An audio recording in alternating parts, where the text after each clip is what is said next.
Greetings all, and welcome to the 36th episode of the VTP, or the Veteran Trainer's Perspective. Today, we will be taking a look at a fundamental aspect of the Pokemon world that is often a part of any trainer's life at some point or another, and is the key to making the most powerful Pokemon one can, bringing the utmost out of them in the process. Yes, today, we are going to be examining the process of Pokemon evolution, and what defines it, why it occurs, and the various forms that it takes in the wild and in captivity. In talking about the process of evolution in Pokemon, it is critical that we make it very clear what we are actually talking about, as the process of evolution is not always so easy and cut and dry to talk about in every context. In essence, Pokemon evolution refers to the biological or mechanical transformation of a Pokemon into a new form that is distinct and unique enough that is considered to be an entirely different type of Pokemon altogether. A distinction must be made here, as form changes also exist in this world, but there is an important difference between two different processes that need to be addressed. Namely, form changes, unlike evolution, are normally always reversible to some degree or another.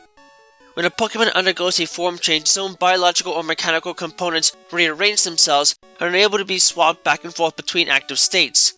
With evolution, however, this is a one-way ticket and cannot be reversed except under extreme circumstances, such as in the case of a Slowbro or Slowking losing the shoulder attached to them that distinguishes them as unique creatures separate from Slowpoke. For many species of Pokemon, this process is entirely necessary in order to make the most of a Pokemon's power, as it can help to increase their stats or at the very least allow them to adapt a new form that is better equipped to handle other Pokemon in the wild.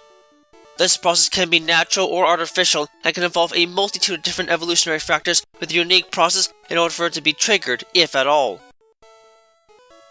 It is important to note in this definition, of course, that evolution can take on many forms, but outside of the definition, there are several criteria that can be outlined formally here to define the actual process of evolution in Pokemon. First of all, as stated already, evolution is normally a one-way process and cannot be reversed in any conventional way, being a one-way ticket in life. Second, the process typically results in a change in base state to some degree or another, normally in the matter of increasing the overall base stat total of the Pokemon evolving to make a stronger fighter out of them. The only major exceptions to this rule are the members of the Scyther and Nincada families, as Scyther's base stat total doesn't actually increase at all in evolution, and Shedinja, technical evolution to Nincada, actually has a lower base stat total than its pre-evolved form because of its limit to a single HP. Third, full and complete evolution into a fully evolved adult almost always results in the capacity for a Pokemon to learn new moves, both naturally and artificially, that are unavailable to their pre-evolved forms to some extent or another. Fourthly and lastly, when a Pokemon evolves, the overall EV yield that they provide to others when defeated in battle almost always increases in value, even if the actual EV distribution of the yield might be different than that given by a pre-evolved form. With all of this laid out now, it must be discussed why exactly evolution occurs in the first place. After all, if a Pokemon needs to be strong enough to be able to survive in the wild right out of the gate, would that not mean that they should be born from the most powerful state they can be? Well, just as in the real world, that's usually not a feasible thing to rely on or even imagine in a lot of cases. In the real world, when complex multicellular life forms reproduce, in nearly every single case, they must create offspring that are much smaller and nowhere near as developed as their parent, because it takes a tremendous amount of energy and biological resources in order to reproduce in the first place. But it's in place for a good reason. Parasites. Early on in the history of life, when all organisms likely reproduced asexually, there was probably a problem when it came to infections and parasites, both in biological and genetic form. For if there was a problem in a creature that attacks and infects it, the process of mitosis will result in those infections and genetic errors being carried directly over and copied into the daughter cells, resulting in the infection spreading in larger and larger populations.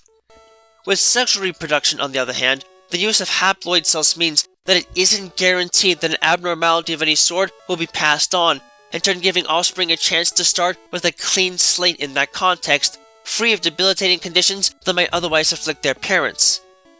With that said, the reproduction of this kind is indeed very time-consuming and energy-intensive, so to make it more viable, a lot of creatures that reproduce via meiosis do so to create something much smaller and weaker than them so they can develop outside the parents' bodies and thus make it much less of a drain on the parents' own energy and nutrition reserves.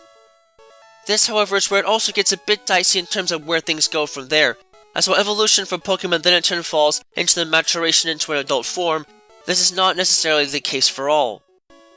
It is possible for most Pokémon, aside from baby Pokémon, to actually breed without having obtained a full adult form, and that is typically because evolution is not a mandatory process for reproduction in most cases. It merely helps Pokémon develop into a form that is much stronger and likely better able to make offspring without being a viable risk to their health and survivability. Because of this, evolution tends to be optional in the wild for many, though not all, and thus merely serves the way to increase the chances that a specimen will be able to live long enough to reproduce, hopefully multiple times, before their life ends. This can further allow them to adapt to environments that might otherwise be inaccessible or inhospitable to younger evolutions, helping them to propagate their kind over much larger swaths of land.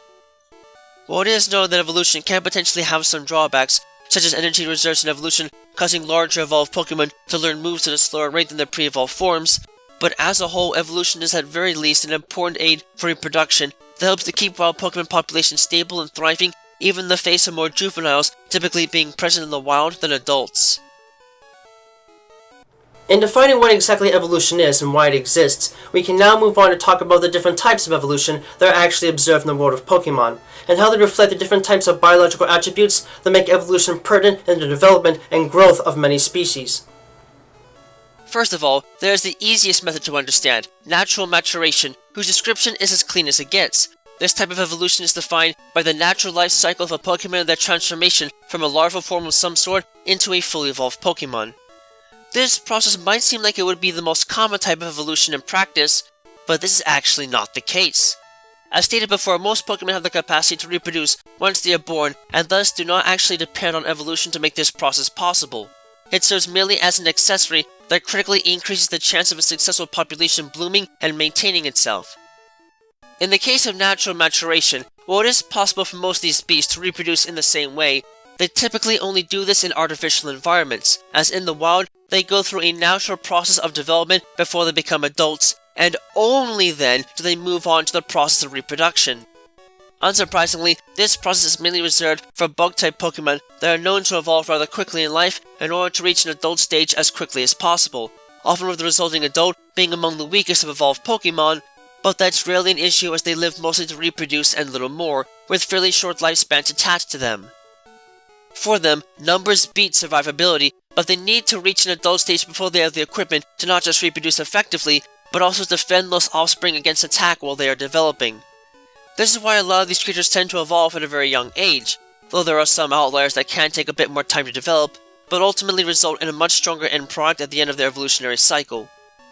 While this type of evolution can be slowed down or stopped in some circumstances, there usually isn't a great deal of combat incentive to keep them from fully maturing, and doing it for too long can potentially cause some damage to their forms if they are not allowed to take part in the normal evolutionary cycle that dictates the overall lifespan and development.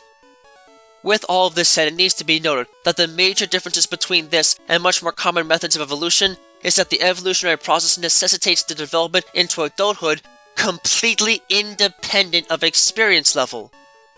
In other words, regardless of how much they partake in battles, these Pokémon are destined to fully mature in the wild regardless of combat or environmental factors, and thus are locked into a continuous cycle of birth, maturation, reproduction, and death far more commonly and concretely than other types of evolution. The second main type of evolution that can be taken into account for this discussion is the most common type of evolution, experience-based evolution. This process has a lot of similarities to how natural maturation works, and the two are often lumped together as a result, but there are a few key features to the specific type of evolution that help to keep it separate from natural maturation. While both of these processes can be triggered by increasing the experience level of a Pokémon, in the case of natural maturation, these processes will occur regardless of the experience level of a Pokémon. With the greater norm though, most evolutions only occur when a Pokémon acquires a certain level of experience in and out of battle that can allow it to reach the next stage of its evolutionary life cycle, and in turn, can be prevented if they are unable to reach that level of experience. In defining this style of evolution, however, we must also define what we really mean by experience level, and that is where things can get a bit confusing. In order for a Pokémon to evolve via this method, they need to store up energy over time in order for their entire bodies to undergo an extreme growth spurt that marks their transcendence into the next stage of evolution. This energy is counted as part of the overall combat experience, as Pokémon in general seem to have the same sort of energy conversion array within their biology that stores energy as they grow in power and experience. Once they manage to reach a certain energy level threshold, they will finally be able to achieve evolution and will almost always undergo the process as soon as they can. Almost always.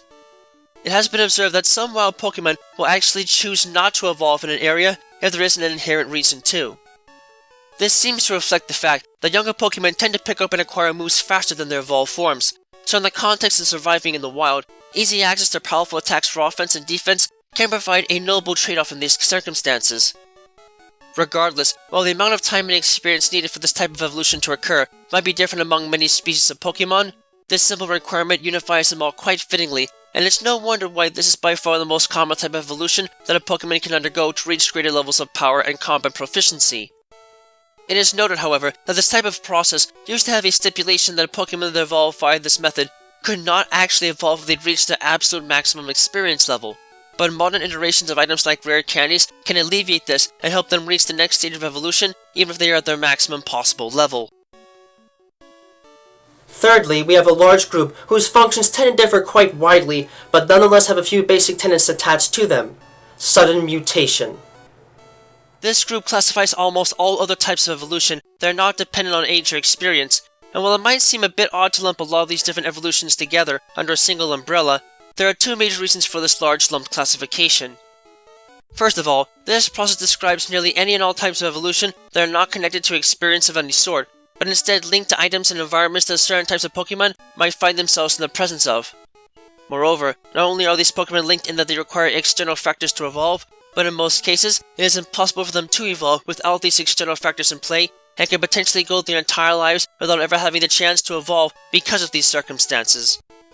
In addition, when evolution does occur, it results in a sudden, oftentimes severe mutation of their bodies and powers that transforms them radically with little warning, and can sometimes be impossible to stop once it's initiated. Evolutionary stones are a great example of this phenomenon, as unique radiation that is emitted from these stones is enough to cause some Pokémon to evolve in their presence. Trading is another example that readily comes to mind, either through the direct exposure to radiation within a trading device, or by having their forms fused with the held item as they are being traded, facilitating their evolution into an entirely new type of Pokémon. This is just the tip of the iceberg, however, as the many different ways that Pokémon can achieve new forms and powers are extremely diverse, and to go over all of them here would take some time, and likely would have to be updated constantly, with new species being discovered and documented year by year. What can at least be said in general, however, is that these species tend to constitute some of the most unique and radical forms compared to all Pokémon, and can sometimes cause changes that might flip the script entirely on what they can really do with their power, and further be said that they can constitute some of the strongest Pokémon of their type, and in turn are worth examining in order to see just what unique methods of evolution can be used to bring the most out of them for any curious trainer. While this might seem to wrap things up, there are actually two more categories that I would like to discuss here, as they add on to the unique attributes that help to define evolution and the different ways in which it actually occurs. Fourthly in this list, I'd like to speak on the process of Mega Evolution. This unique process is distinct from all other types because it's not only a temporary process, but it can only occur within certain species of Pokémon, a fairly limited number compared to the vast array of species that are out there. Mega Evolution requires an item called a Mega Stone, as well as some other pieces of equipment in order to even activate it, and the process essentially works to target the genes of a Pokémon and use excessive amounts of Mega Evolution energy in order to trigger a spontaneous mutation into a much more powerful form that is otherwise totally inaccessible to a Pokémon in the wild. These Mega Evolutions can change a number of factors about a Pokémon aside from just their forms, including their type, base stats, and even their abilities, and while the process only lasts for the duration of a single battle, it can be repeated over subsequent battles, and thus can be relied on for assistance in that regard. It is not currently known exactly how Mega Stones are formed, though it is speculated that they may be the result of energy from the Reaper of Ambrodos in Colossian myth, transmuting evolutionary stones into these objects. Still, regardless of their origin, this type of evolution does indeed make Pokémon much more powerful, but it also puts a severe strain on their biology, and in some cases, such as with Glalie, it can actually cause direct damage to their bodies while they are stuck in this state, the Mega Evolution energy overflowing them where they can barely handle it without suffering permanent and or lethal damage to their bodily systems. In addition, this evolution can result in severe behavioral changes, usually with a lean towards greater aggression, as while those that are able to Mega Evolve can handle the energy, it can also force them into a physical state that isn't always natural for them. As such, it can be a bit hard for some trainers to put their Pokémon through such a process, but it is important to keep in mind that Pokémon are far more resilient creatures than some give them credit for being, so while the process might be painful in some cases, it nonetheless can bring out tremendous power from within them and render them devastating weapons of destruction for at least some period of time. Lastly, to conclude this discussion on the subject at hand, there is one final group to talk about, and that, oddly enough, encapsulates all Pokemon that can't evolve at all. So this might seem a bit out of place, but this is actually important to touch upon because we've already established that there are many reasons why Pokemon have evolution as part of the natural life cycle, and even if it isn't always dependent upon it in all cases, it nonetheless acts as a vital part of them achieving stronger forms that can make it easier for them to reproduce successfully and over multiple time periods throughout their lives. So why then is it the case that a large number of Pokemon start off in a fully developed adult form and never have a need to evolve at all? We can split this last category into two main groups, with the one that is easy to explain being legendary and mythical Pokemon. While it has been shown that some creatures that are considered to be legendary and even mythical can possess the capacity to evolve, they are by and large the massive exceptions to the rule. Most of these creatures were born or otherwise created to be standalone entities that had full access to the base stats and powers straight from the moment of conception, not including moves based on experience level. Because they tend to embody some sort of mythical or otherwise indescribable power, their forms seem to require them to be able to handle it all right from the get-go, and thus it makes sense they would need an adult body right away in order to contain the power they both given initially and eventually grow and develop within themselves. The second group, on the other hand, includes literally everything else, and for these creatures the reasoning for the lack of a need for evolution is a bit harder to explain. Some beasts can survive as they are with a predetermined biology and can make enough use for it to be possible for them to simply be born fully developed without the need for them to grow and mature into a different form. While this does mean that they can get full access to their powerful stats from conception and thus prove to be more powerful than most other young Pokemon, this also presents a trade-off for them, as quite a number of them cannot reach the same level of power that fully evolved Pokemon can. As such, while they can prove to be successful in surviving in the wild, they cannot reach the same level of propagation that other evolved Pokemon potentially can, and in turn, it evens the playing field and helps to keep balance between them and the rest of the Pokemon world. Even with this said, though, it is still interesting to see that some Pokemon do not have the need to evolve in any fashion, and when it comes down to brass tacks, as they say, I think it ultimately is a factor that can't be universally stated for all that are out there. Or to put it another way, the reasons why some Pokemon don't evolve at all, no matter what environmental circumstances are present, are reasons that must be taken on a case-by-case basis. Some are able to sustain the populations right from birth. Some might be of an inorganic nature that makes them so they have no need to evolve. Some might simply possess the sort of bizarre physiology that removes the need to become something more programmed in, and so on and so forth. These creatures can easily be just as fascinating and important to understanding Pokemon evolution as those that can actually undergo the process, and the more that we learn about and come to understand the physical needs in the wild, the closer we will come to understanding the process of evolution in all of its ways. While the numerous ways in which Pokemon evolve might make the process seem a bit haphazard with how it is often implemented and what purpose it even serves, there is no doubt to be had that it is a crucial process for many species if they really want to achieve the true power at their disposal.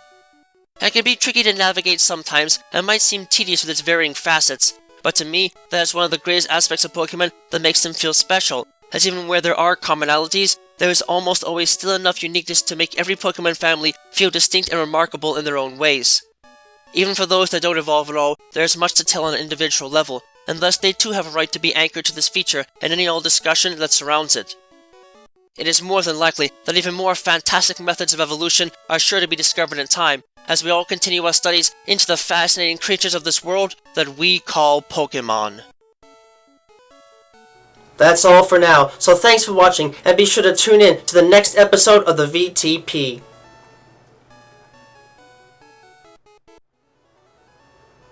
Thank you all for watching this video. It always brings me great joy to see others enjoying the work I do to try and make the world of Pokemon and the fascinating creatures that lay inside of it feel as real as they possibly can. If you really enjoy my work, please feel free to leave a comment and subscribe, as I always do my best to respond to any and all comments that are left on my videos. In addition, if you wish to learn more about my work and help support it, you can find links to my Patreon page, as well as email and other contact information to my work on DeviantArt in the video description down below. Furthermore, you can find a link to my Discord server there as well if you'd like to get a first glimpse at what videos are coming up next and converse with other fans of the world of Pokemon. Thank you for taking the time to watch this, and have a wonderful rest of your day.